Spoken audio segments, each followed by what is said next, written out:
Baik, pada slide kali ini saya akan menjelaskan mengenai transition stage atau fase transisi dalam bagian yang ketiga ya. Terdapat beberapa perilaku problematik dari anggota-anggota kelompok yang khas atau seringkali muncul di dalam dinamika terapi kelompok. Ada karakter yang namanya monopolistik, storytelling, questioning atau interrogating, kemudian giving feedback atau memberi saran, tergantung, kemudian menawarkan dukungan palsu. Selanjutnya juga ada perilaku problematik yang lain, yaitu merasa superior, kemudian socializing, intellectualizing, dan yang terakhir atau yang ke-11 adalah, yang ke-10 adalah menjadi assistant leaders ya, atau becoming assistant leaders, menjadi asisten dari pemimpin kelompok. Perilaku monopolistik artinya adalah perilaku yang mendominasi, yaitu selalu ingin berbicara atau selalu ingin terlibat dalam setiap aktivitas dalam terapi kelompok, selalu ingin menonjol begitu ya. Tetapi sebenarnya mereka itu tidak banyak menceritakan dirinya sendiri ya. Ingat bahwa terapi kelompok itu tujuannya adalah bagaimana anggota-anggota itu mampu untuk membongkar ya, mengeksplorasi masalahnya yang selama ini mungkin terpendam, berada di alam bawah sadar begitu ya. Nah, untuk karakter monopolistik ini mereka banyak bicara, tapi sebenarnya mereka itu tidak menceritakan dirinya sendiri gitu ya. Nah, kemudian mungkin mereka bicaranya ngalor ngidul gitu ya, terserah apa, tetapi sepertinya dominan, tetapi sebenarnya itu out of context ya, bahkan tidak ada kaitannya dengan masalah yang dia alami. Nah, bagaimana strategi Anda sebagai fasilitator? Di sini fasilitator bisa menyampaikan misalnya eh, pertanyaan gitu ya, atau kata-kata, misalnya kamu atau Anda tadi sudah banyak menyampaikan hal-hal yang terkait dengan tema yang kita bicarakan gitu ya. Tapi sebenarnya saya itu belum paham apa yang Anda sampaikan. Coba tolong sampaikan satu kalimat saja dari apa yang ingin Anda sampaikan tadi. Jadi intinya saja. Nah, dengan kita menantang si monopolistik ini untuk menyampaikan dalam satu kalimat, di situ kita mengurangi dominasi dia gitu ya, mengedukasi dia bagaimana kalau menyampaikan pendapat itu ya nggak usah panjang-panjang gitu kan, cukup satu kalimat saja. Jadi kita tantang gitu ya. Jadi kita belum paham bahwa yang dia sampaikan memang sudah panjang lebar, tapi tolong sampaikan satu kalimat gitu ya.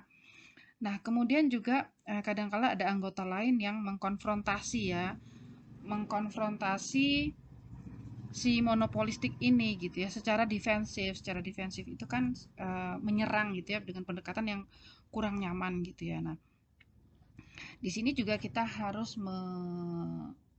memberi keseimbangan ya. Jadi jangan sampai juga, atau kita juga harus berusaha agar si monopolistik ini juga mendapatkan masukan yang konstruktif gitu kan, bukan sesuatu yang defensif atau berupa serangan. Nah, di sini kita misalnya mengatakan lagi kepada si yang mengkritik tadi, misalnya saya mendengar Anda mengajukan kritik kepada A ya, tapi dapatkah Anda mengkonfrontasinya tanpa melakukan judgement atau menghakimi. Nah, jadi itu yang bisa kita lakukan ya, mengingatkan bahwa menyampaikan kritik boleh, tapi tidak boleh dengan melakukan serangan-serangan yang agresif ya, yang itu menyinggung. Jadi langsung mendeskripsikan aja apa yang menurut kita harus dia ubah gitu, tanpa perlu untuk membuat dia merasa di label ya, atau dihakimi. Nah, kemudian fasilitator harus sabar dan mencoba memahami bahwa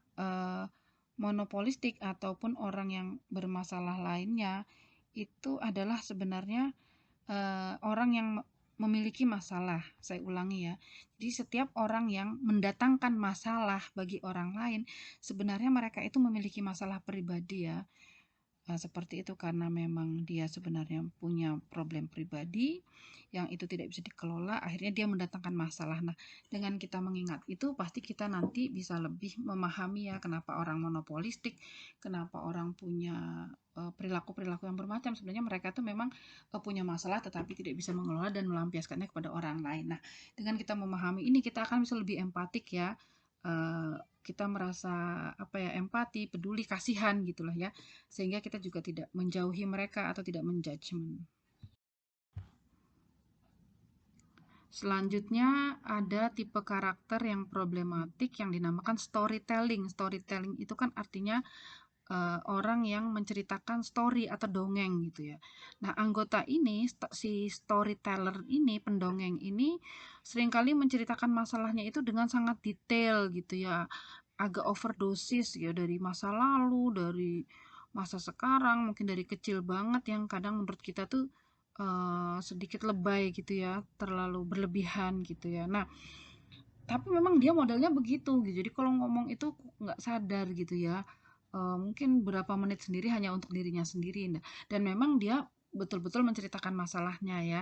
Dan selalu dia menganggap itu wajar kan karena memang terapi kelompok ini kan untuk mengungkapkan masalah pribadi. Nah, di sini nanti strategi fasilitator adalah untuk menantang si tukang dongeng ini ya dengan meminta mereka mengekspresikan perasaannya, bukan detail dari ceritanya. Jadi yang kita gali misalnya kita katakan, oh menarik apa yang tadi sudah diceritakan, tetapi karena itu terlalu detail, jadi kita mungkin ambil inti-intinya saja gitu kan, dan bagaimana perasaan Anda. Jadi kita lebih menanyakan emosi dia, apakah dia terluka, apakah dia trauma, apakah dia marah, karena itu mungkin yang harus kita terapi ya di dalam kelompok itu. Nah, kemudian ada juga karakter yang namanya questioning ya. Questioning kan artinya bertanya, si tukang tanya. Tapi sebenarnya tanya di sini yang terlalu membombardir atau terlalu menginterogasi gitu, kayaknya terlalu keponya tingkat tinggi gitu ya. Nah, jadi ketika ada yang curhat misalnya, si tukang tanya ini atau si tukang interogasi ini dia akan bertanya tuh sampai benar-benar orang tuh merasa on the spot gitu ya, sampai jadi kayak ngerasa terpojok, kayak merasa semua orang itu memperhatikan kepada si klien yang ditanya itu ya. Nah, orang jadi salah tingkah gitu ya.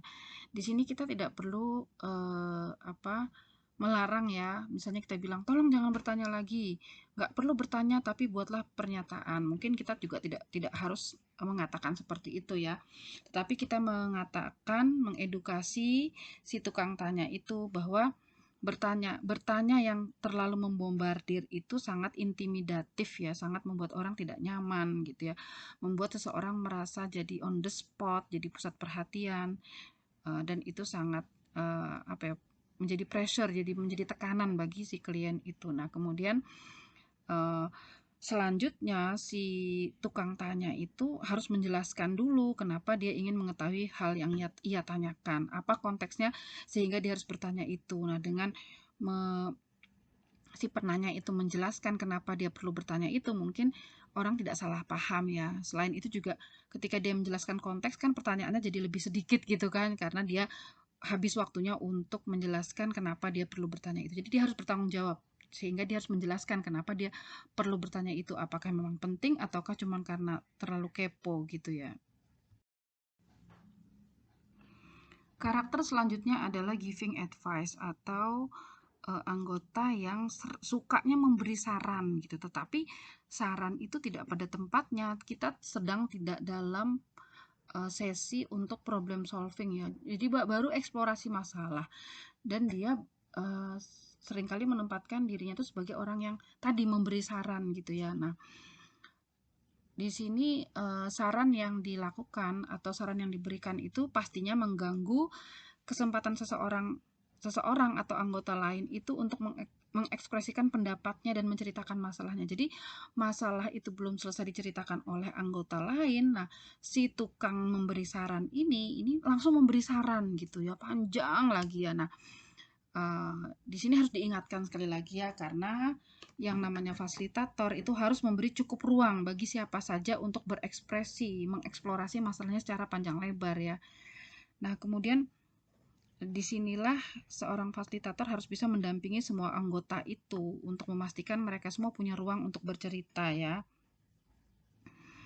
Nah, kemudian kita bisa menanyakan kepada setiap anggota itu, apakah selama ini yang sudah Anda lakukan, apakah hal yang menurut Anda bisa dijadikan solusi untuk pengalaman Anda. Jadi, kita bisa mempersilahkan ya si orang yang bercerita tadi untuk mereka sendiri memikirkan gitu ya, apa solusi untuk mereka. Jadi disinilah peran fasilitator untuk menengahi gitu ya.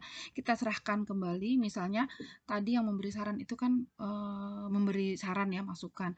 Nanti kita kembalikan kepada yang punya masalah tadi. Menurut Anda apakah masalah itu bisa diaplikasikan ya? Selama ini apa sih solusi Anda sendiri untuk mengatasi masalah? Solusi apa yang menurut Anda bisa dilakukan dan apa yang tidak mungkin dilakukan. Jadi si pemberi saran ini jadinya tidak bisa terlalu mendominasi ya, karena saran yang dia berikan itu kan akan dikembalikan lagi gitu ya. Nah, itu sebagai cara agar dia tidak terlalu dominan, dan di sisi lain agar orang yang memiliki masalah ini juga dia mampu untuk berpikir kira-kira apa yang harus dia lakukan gitu ya. Selanjutnya ada karakter di mana si anggota kelompok ya itu punya sifat tergantung ya. Jadi sangat tergantung pada fasilitator. Dikit-dikit pengen persetujuan fasilitator, selalu ingin diarahkan ya. Nah, di sini nanti fasilitator harus mendorong agar anggota-anggota itu mandiri ya. Apalagi nanti dalam fase bekerja ya, fase selanjutnya atau working pace, si anggota-anggota kelompok, semua anggota kelompok itu adalah masa mereka untuk menyelesaikan masalah ya, menyelesaikan tugas dari kelompok itu. Jadi mereka harus dipersiapkan sedini mungkin, termasuk dalam fase ini bagaimana mereka tidak usah terlalu minta persetujuan. Kalau mau berekspresi, kalau ingin punya inisiatif silahkan saja, nanti akan diberi masukan bareng-bareng gitu kan, tidak harus dari fasilitator ya. Nah, kemudian kita juga penting untuk menyampaikan sebagai fasilitator itu bahwa kemandirian itu adalah tips untuk bisa menyelesaikan masalah hidup ya, dan juga untuk kesuksesan seseorang di luar terapi kelompok ini ya dalam kehidupan nyata. Nah, ada lagi karakter yang namanya offering pseudo support ya, pseudo support, maaf, offering pseudo support. Jadi pseudo itu artinya palsu ya, jadi menawarkan dukungan yang palsu ya. Jadi seolah-olah anggota ini memberi dukungan, tapi sebenarnya dia nggak benar-benar memberi dukungan dalam arti memang mendalam gitu ya. Jadi misalnya ada yang cerita, ada yang nangis, kemudian yang pemberi dukungan palsu ini misalnya mengatakan, oke, saya paham, lupakan apa yang Anda alami. Jadi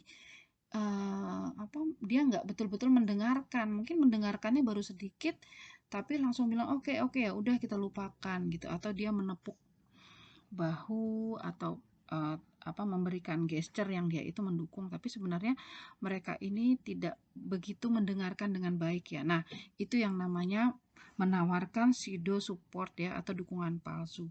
Nah, orang seperti ini memiliki toleransi yang rendah ya untuk bisa atau mau merasakan sakit yang dia alami. Jadi orang seperti ini memang tidak suka untuk membicarakan sesuatu yang emosional, karena dia sendiri mungkin kalau dia sakit dia juga nggak suka ya, entah karena mungkin dia itu dalam budaya yang tidak terlalu suka untuk membicarakan perasaan, atau termasuk orang yang denial, yang mengingkari emosi ya, karena mungkin gengsi dan lain sebagainya, sehingga dia juga tidak sabar ketika mendengar orang cerita itu, dia nggak bisa betul-betul mendalam ya dukungannya. Nah, di sini juga harus kita sampaikan ya kepada uh, orang yang memberi dukungan palsu ini bahwa merasakan sakit itu penting ya, bahwa nangis itu nggak apa-apa ya, orang panjang lebar ngomong itu bisa membuat beban-beban psikologisnya menjadi plong gitu kan, itu sesuatu yang sehat atau sesuatu untuk menuju orang itu move on. Dia harus sakit dulu, tapi kalau dia nggak sakit, nah itu malah bahaya, mungkin sakitnya ditekan di alam bawah sadar ya,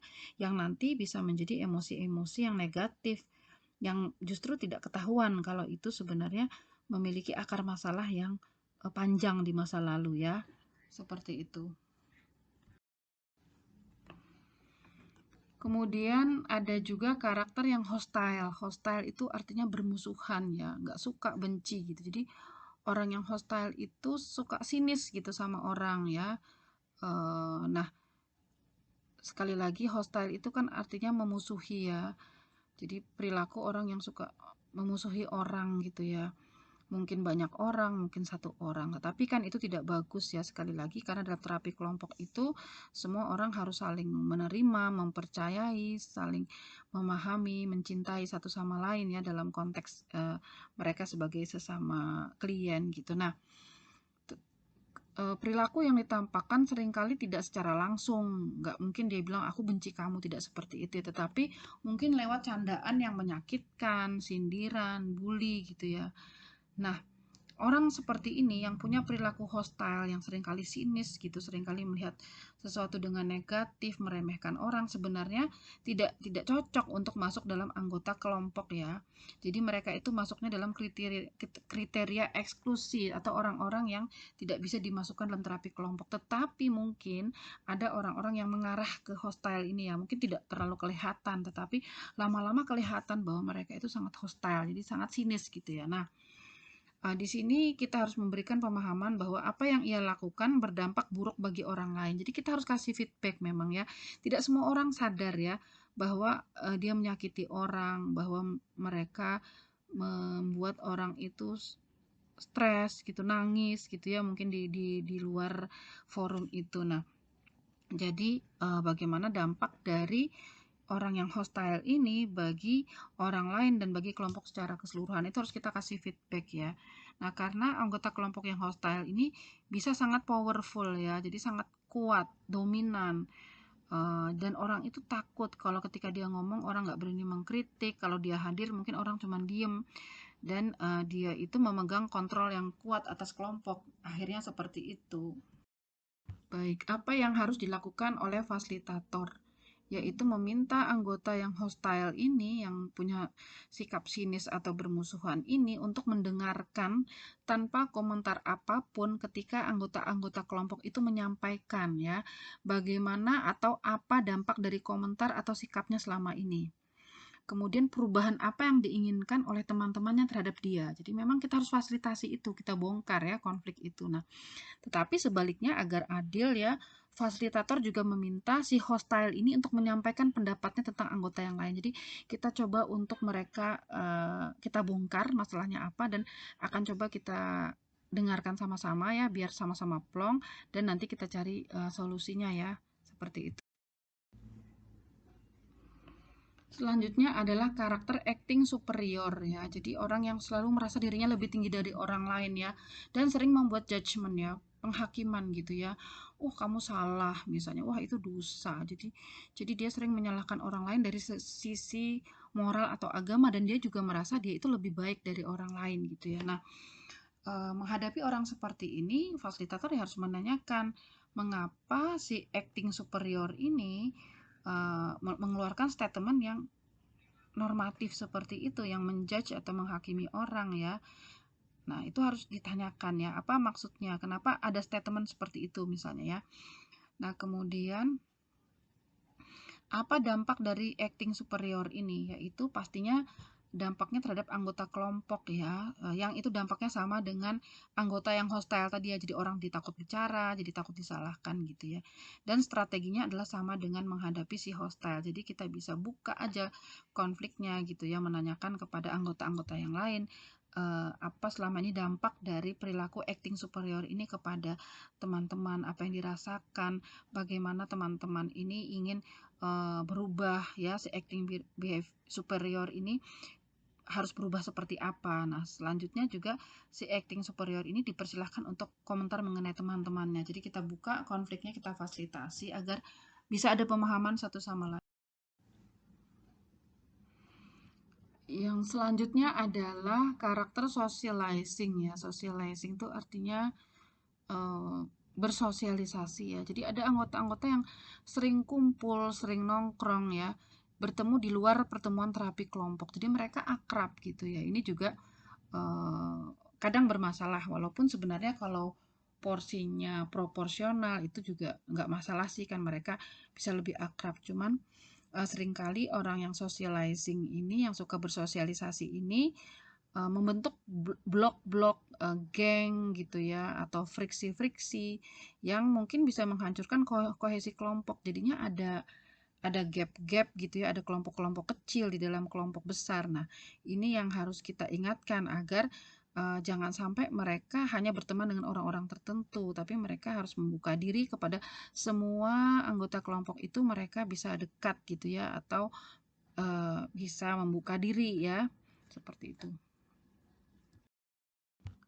Karakter selanjutnya adalah intellectualizing. Jadi intellectualizing itu adalah orang yang hanya bisa berkomentar atau sharing mengenai informasi, bukan perasaan. Jadi orangnya agak kaku gitu ya.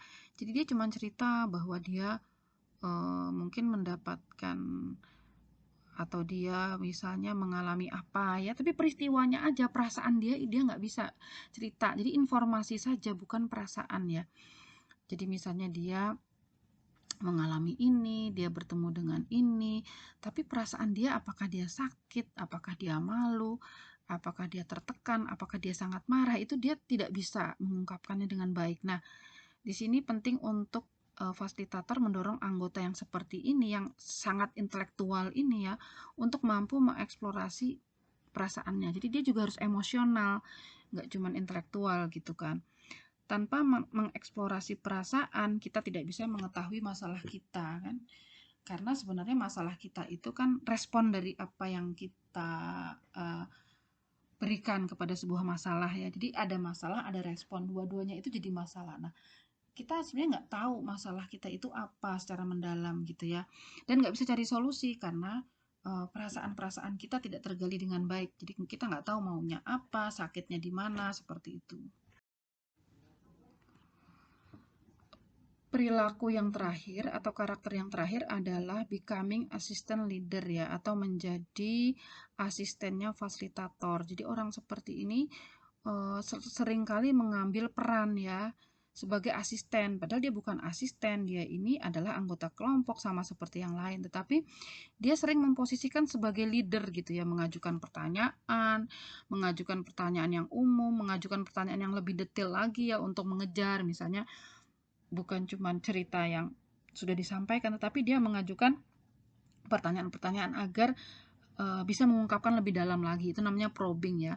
Kemudian dia juga memberi saran, terus dia juga memperhatikan anggota-anggota kelompok, dinamikanya gitu ya. Intinya dia memberi intervensi kelompok, memberi penanganan gitu ya, memberi terapi. Nah, strategi fasilitator menghadapi hal ini adalah mengingatkan si anggota tersebut dengan menanyakan misalnya sejauh mana sih selama ini dia sudah mendapatkan apa yang diinginkan dari kelompok kan, karena bagaimanapun terapi kelompok itu kan harus memberi keuntungan kepada individu ya. Jadi sejauh mana dia bisa mengekspresikan pendapatnya, sejauh mana dia bisa mengeksplorasi pengalamannya, perasaannya. Jadi kalau dia fokusnya pada orang lain, memperhatikan orang lain, kan berarti tidak memperhatikan dirinya sendiri.